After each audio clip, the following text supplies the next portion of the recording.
You're listening to the Never Heard of It podcast, a Night Shift Radio original. Every week we bring you the good, the bad, the weird, and lesser known streaming movies. Hit subscribe for new episodes every Thursday and Sunday.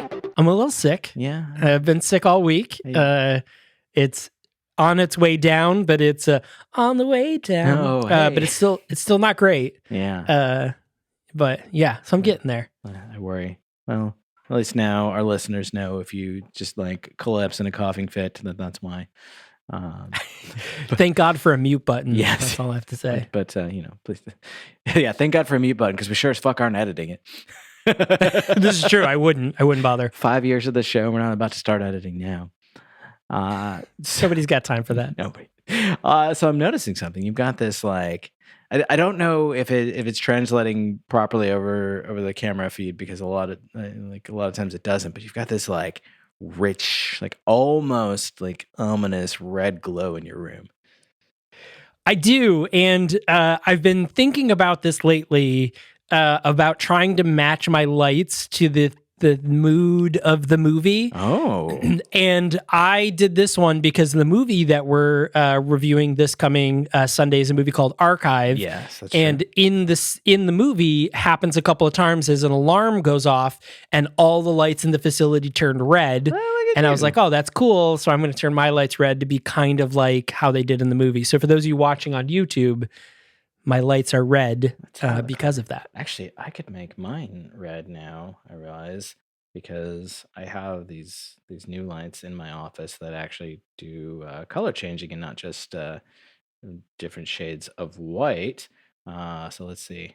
Oh, that is really cool, especially with the Somnium Pyramid in the background. Yeah. So I got that all set up so our viewers can now see for the first time ever, I believe, a real live Somnium Pyramid.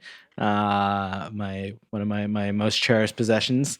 This does look really good on because I've got the white glow coming from the browser windows on my desktop. The red overhead and the blue and this is neat. Actually, I took the lights from here, the ones that were just like 6 different tones of white.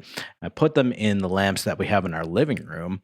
It took me a little while. Like, this is what happens when you let engineers design things without any oversight. Sorry to any of you there that are engineers, but like how your brain works. Like, I'm not asking you to apologize, and you don't need forgiveness, but like, in order to factory reset my light bulbs, I had to stand and like watch a timer and like just turn the switch off and on like 17 times in like this exact right timing until it started flickering at me. Only then could I get them to recognize in the app and set back up. The first time I set them up was seamless, but like as soon as I took them out of that socket the first time, like game over. They were never gonna get set back up again. But anyway, I got it set up, and for the first time since I've had smart lights of any kind, I was able to do it in such a way that even Ellen was totally on board with just using voice activation to turn them on and off,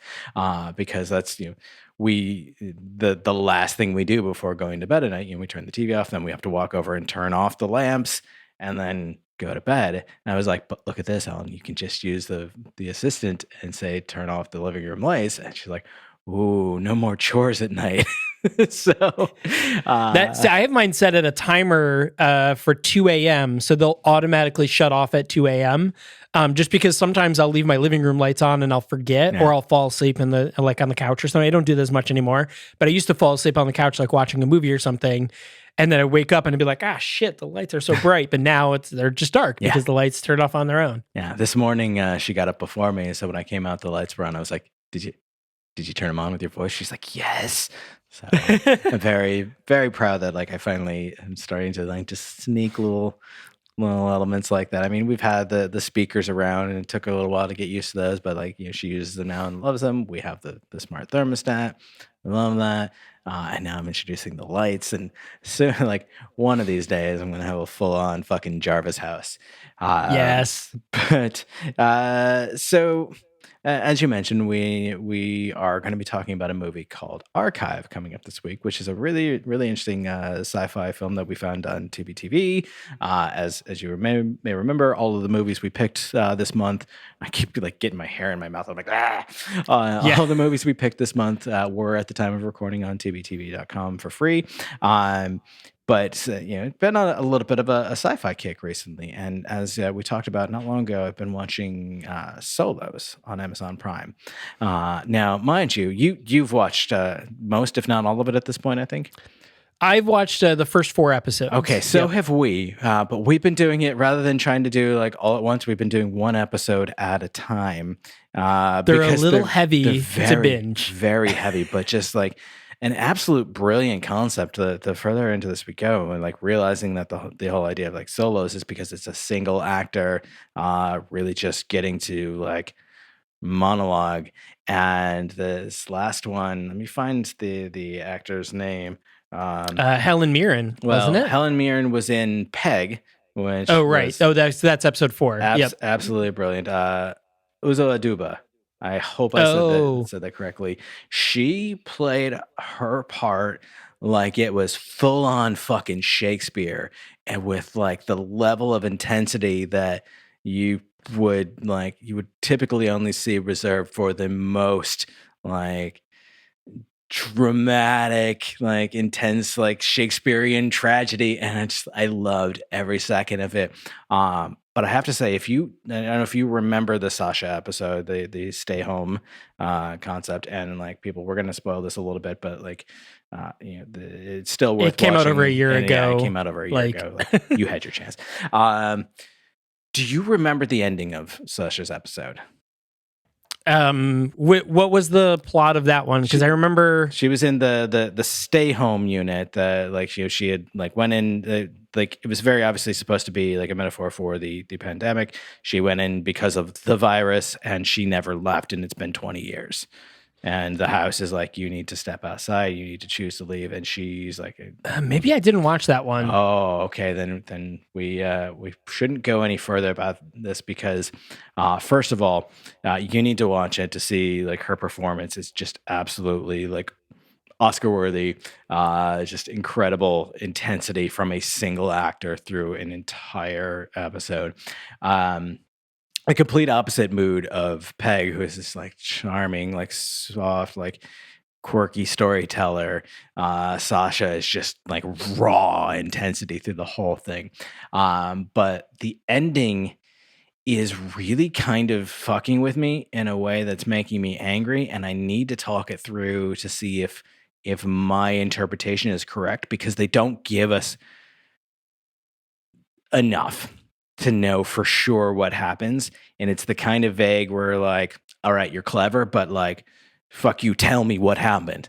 And so I need to know. I was talking to Ellen about this earlier, and she didn't read it quite the same way that I did. But when I explained how I interpret it, she's like, oh,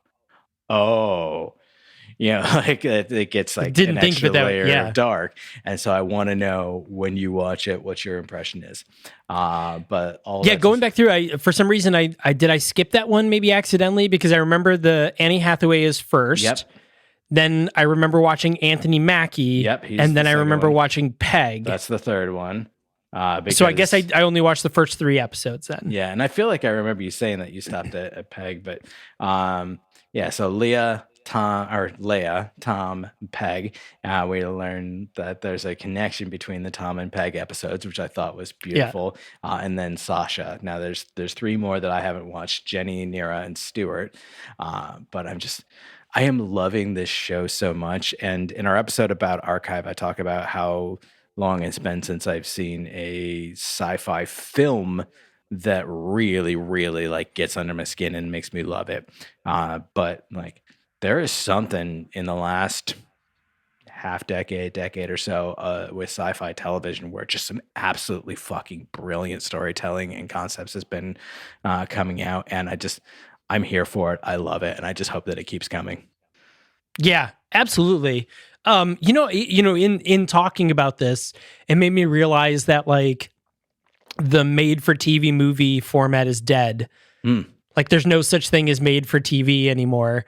because now it's just like straight to stream. It's Yeah. like, where it used to be straight to VHS. Yeah. Now it's straight to streamer, but it's not like that's not like a bad thing. Because Yeah. normally, like, if you were like, oh, it's a straight to VHS movie, you're like, oh, it's going to be a bad movie. Yeah. Yeah. But now if I'm like, oh, yeah, it was straight to Netflix, you'd be like, oh, that's fucking dope. Like, it's not a bad thing anymore. I think that's really interesting. That whole concept is gone now. Like, it doesn't mean anything. For most of our lives, if a movie skipped theatrical release, it's because they knew it wasn't going to do well, but they made it anyway. And it usually was like the 17th installment of a Disney franchise that was dead, 10 years Aladdin, ago. Return to Jafar, that's what it is.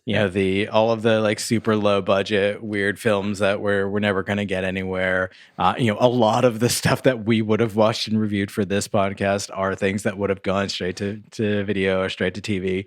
In fact, we have watched a lot of straight to TV movies for this. I remember seeing our second episode, Satan's School for Girls, was a made for TV movie, which is wild because that was a shockingly good one, and like that was one of the few exceptions. But I mean, that was also fairly early in the era of made for TV movies because it was like 60s, 70s, something like that. I think it was like 70 or 80s. So yeah, there can't have been too many that had hit that concept prior to that, because the medium itself was still, generally speaking, new.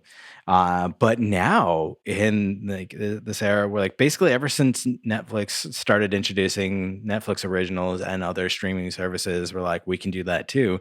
Now you have this concept of whether it's like sourced as a quote unquote original by the streaming service, or just happens to like either have like a very limited theatrical run before going to streamers, or just skipping the theatrical runs, whatnot. Archive was one that was a victim of the pandemic very much. So seemingly would have had a super limited theatrical run and then straight to streamers. Like, we're still getting this incredibly like talented writing and like really like high budget visuals and like really good storytelling in a straight to TV format. It took a little while to get used to that idea, and I think that might be why the concept of originals didn't catch on right away, because I don't think people thought that, like, unless if it was a TV show, okay, well, it's meant to be on TV. Sure. If it's a movie, well, like I could have gone to see it in theater, or I could rent it, or like, oh look, it's on Hulu now, I'll go watch it there.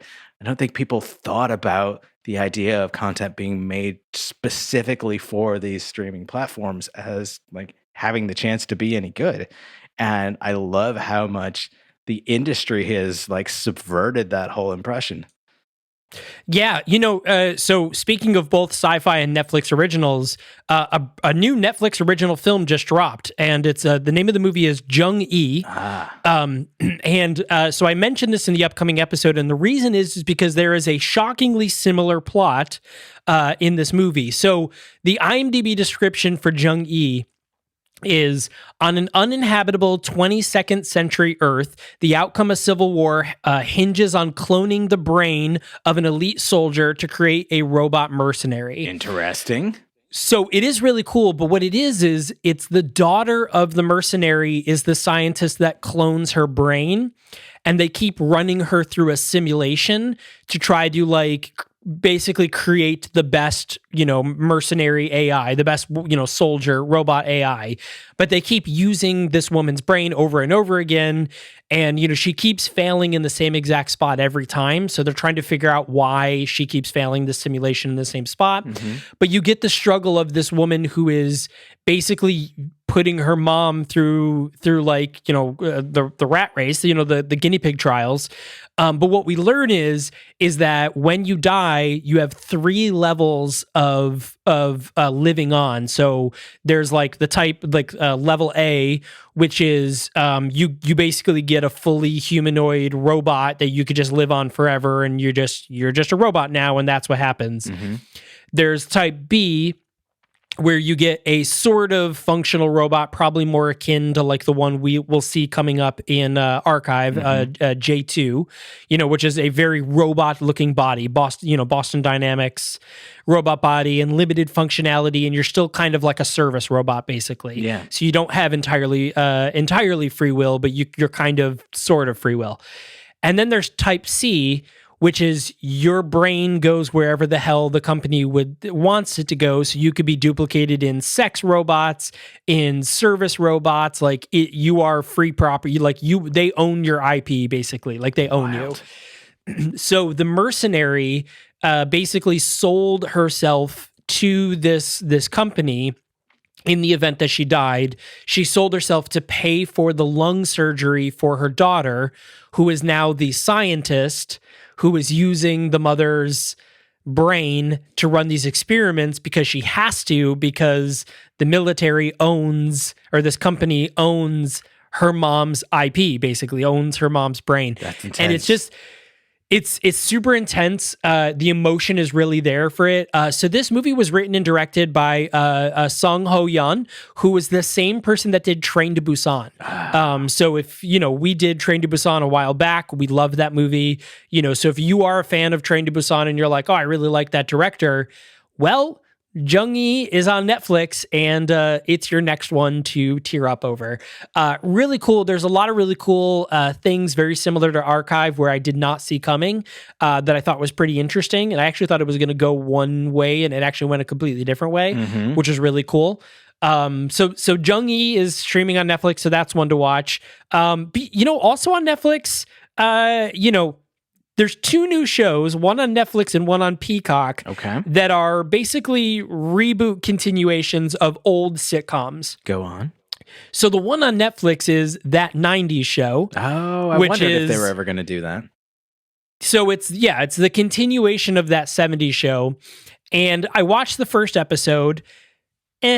I was a fan of That 70s Show when it first came out. Like when it first came out, I watched the first couple of seasons and I followed along, and it was funny. It's stoner humor. I don't typically like stoner humor, so a lot of the jokes I was like blah.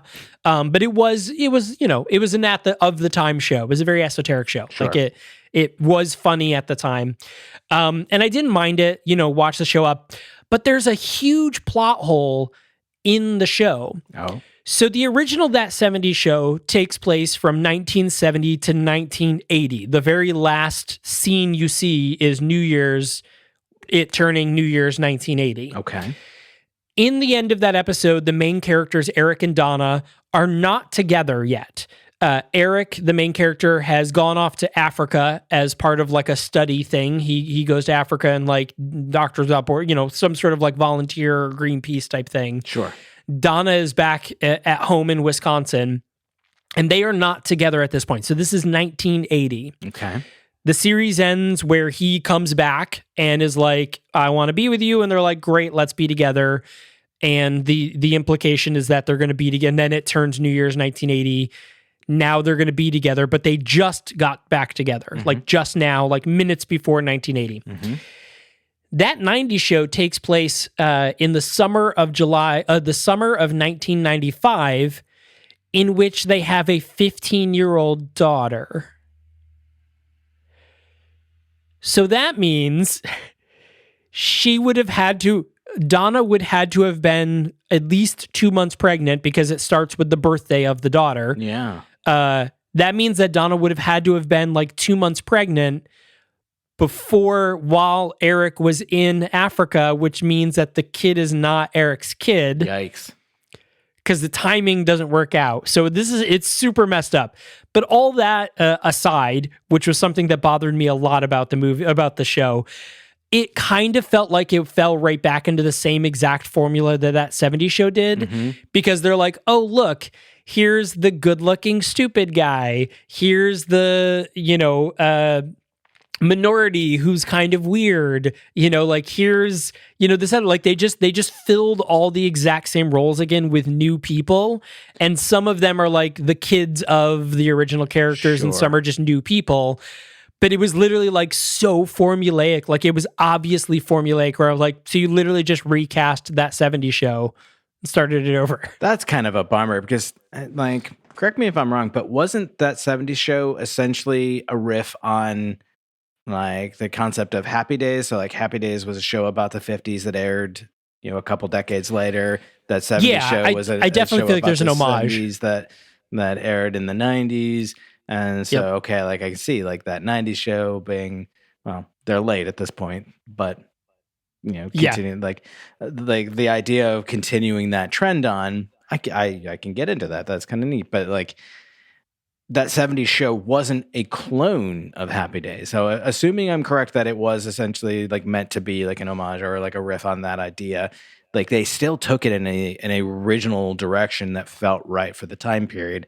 And the 90s and the 70s were different enough decades that they could very easily have created entirely fresh new storylines. So it's really a bummer that they wouldn't that they wouldn't try. Yeah, it's very interesting. I only watched the first episode, so I don't have a whole season to kind of judge by. Sure. So obviously, the first episode was very like, oh look, it's the house again, and there's Kitty and Red, and there's Eric and Donna, and there's older Kelso and Jackie. Oh, that's so cute because everybody's back and they're in the house again, and there's the basement and cool, an introduction. But like it just felt like it was just like, we know it worked the first time, we're going to do it this time. Like that's very much what it felt like. And it because it felt like that, it made me be like, I don't want to watch this. You know what that is? That's the same thing that they did with Fuller House. They're like, it worked the first time with like aged up younger characters and new kids taking the place. Like, that's now. Conversely, though, although I didn't laugh as much with this one, another new show has come back that's a continuation of an older show. Night Court has come back. Mm-hmm. So the original Night Court, I have vague memories of watching Night Court. I know I watched it a lot. I was a big fan. Know that I loved it, and I was a big fan. So I watched the first episode of the new Night Court. Yeah. And although I didn't think it was very funny, a lot of the jokes felt very like yuck, mm-hmm. Like very like over, like stereotypically sitcom jokes.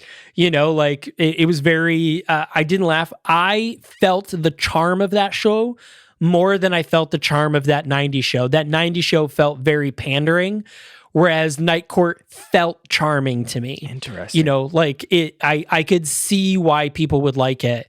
And so like it was kind of interesting, leaving a show that I didn't watch, leaving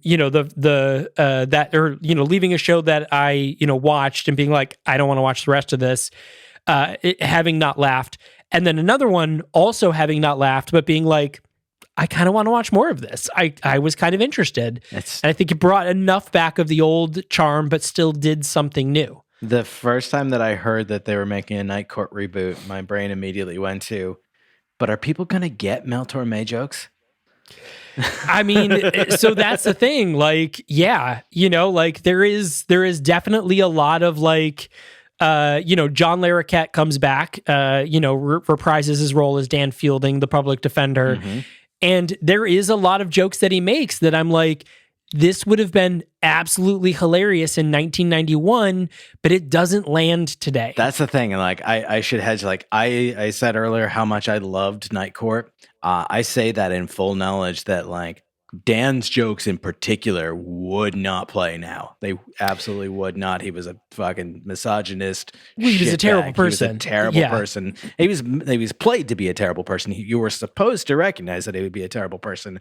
But also like, I just don't want to hear those jokes again, which is why like as much as I loved it, I wouldn't go back and rewatch the original. And so that's the part that would make me nervous about a reboot, that they would try to lean too much into authenticity of character without growth. So far in episode 1, John Larroquette's character comes off as more cantankerous than he does old misogynist. Like a lot of his jokes are very like, I just don't like anybody, get off my lawn. Nothing is verged on the idea of like sexism or racist or anything like that. So far so good. Okay. Again, only one episode in. But his character is more of just like, I'm old, leave me alone. I can get down to cantankerous. Yeah. I'm fine with cantankerous. Because cantankerous old guy is character growth from the Dan Fielding of the 90s. Yeah, absolutely. And so taking over the judge spot, because obviously I forgot what his name is, but the original main guy died. Oh, that's right. Now I'm sad. Go away. Yeah. That was oh my god, where's like How is he not top billing? Oh, is this the new series? That's why. That's why. God damn. Yeah. Like, So he's been taken over by his daughter, Harry who's played Anderson.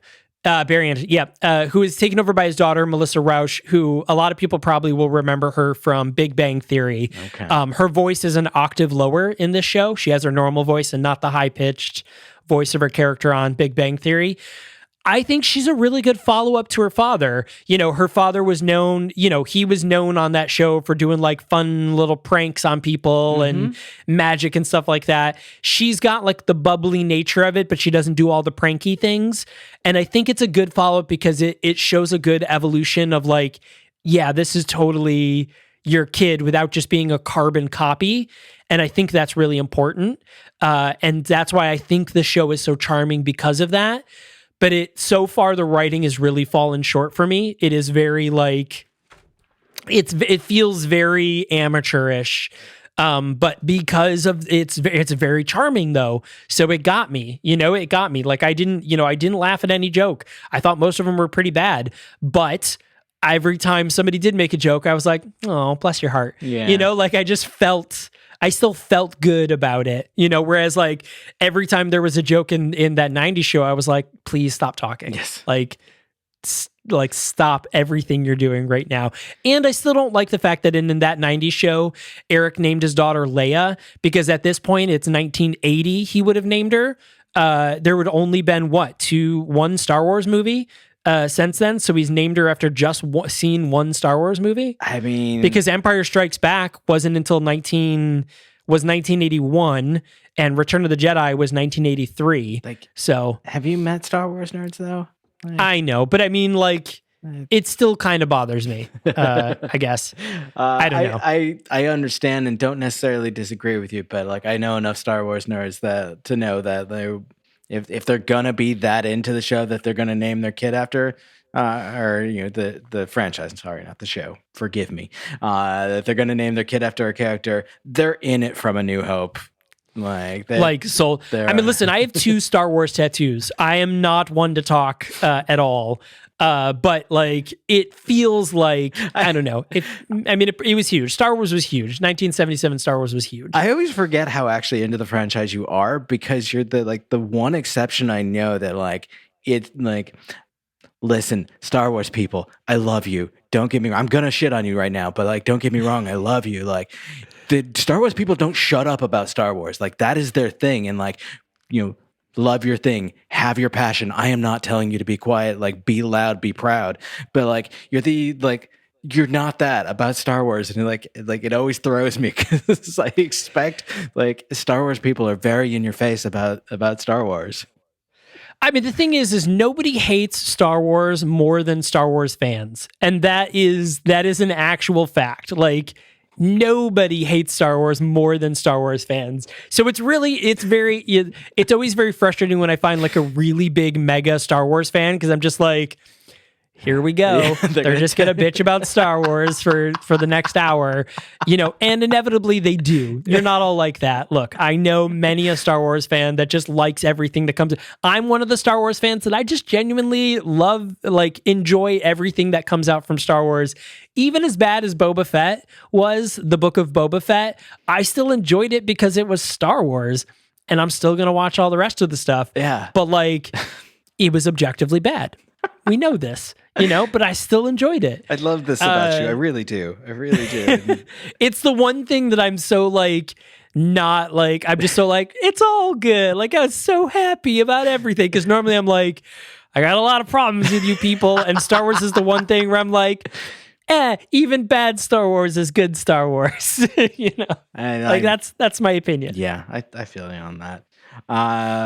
Speaking of, well, it's not really the segue I was going for, but like speaking of remakes, more of a knockoff. In your time spent scrolling to be or not to be TV, have you seen that somebody made a knockoff of Squid Game called Octopus Games? Oh my God. Is it like a parody one where it's like those like all those parody teen movies and stuff like that were made for a while? I hope so. because Yeah. for one thing, like it is like as far as I can tell, almost if not exclusively white cast, and it looks like it's played for comedy, but like the description makes it sound like it's attempting to be just a full on like straight up remake of Squid Game, and like I don't think that I can bring myself to watch it. But I want someone out there to watch it and tell me Fine, about it. I will do it. Speaking of Squid Game, though, if you liked Squid Game, there's another show on Netflix called Alice in Borderland, and I highly recommend watching it. I actually really, really great show. I almost watched that a few times. I have not seen Squid Game. I probably won't watch it. Like the death trap concept just isn't really in it for me. Like I'm not And into then it. don't watch Alice in Borderland. Oh, okay, yeah. It's the same thing. Damn. It's just, yeah. It is literally it's what makes it crazy is that it is the same plot, except Alice in Borderland is like in another dimension. Like it just takes place in another dimension. Oh, you know what? I am thinking maybe of something else. I feel like there was another show that came out around the same time that had a similar feeling name. This is not what I'm thinking of. Never mind. So I won't watch Okay. Alice in Borderland. Yeah, because Alice in Borderland is the everybody plays a game and not everyone's gonna live. Yeah. It's the same thing, but different. It's the same thing, but different. It's exactly. It's the same, hard to but very explain, different. but it's different because there's like a whole sci-fi element to it, like as well. Like sci-fi, it is cool. But if you liked Squid Game, you absolutely should be watching Alice in Borderland. They're right there. And you should watch Octopus Games and tell me about it. Yes, I will do that. I will sacrifice. I will make that sacrifice. But another thing that you should watch if you're the type of person that does so, Archive, which is on Tubi TV. It stars Theo James and Stacey Martin. It is, as of recording this episode, available on Tubi TV. Just go there and watch it for free.